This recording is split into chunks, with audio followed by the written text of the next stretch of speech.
Racecourse મેદાનમાં શરૂ થયેલી બાગેશ્વર ધામના ધીરેન્દ્ર શાસ્ત્રીની કથાના પ્રથમ દિવસે અપેક્ષા કરતા ઓછો પ્રતિસાદ જોવા મળ્યો હતો।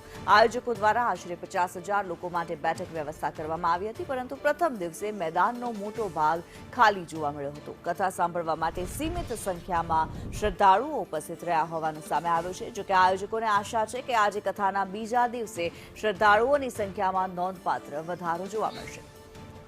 મયુર સોની વધુ વિગતો જણાવી રહ્યા છે। મયુર, બાગેશ્વર ધામના ધીરેન્દ્ર કૃષ્ણ શાસ્ત્રીની કથામાં ઓછા લોકો જોવા મળ્યા છે, શું માહિતી?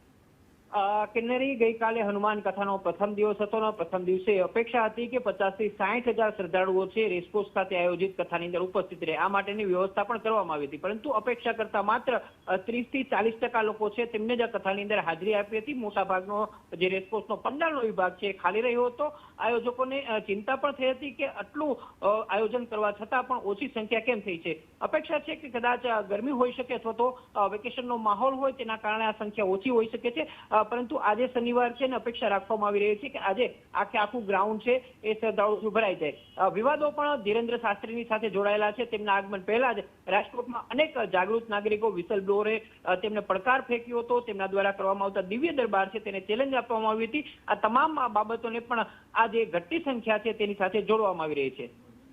જી ધન્યવાદ મયુર આ માહિતી માટે।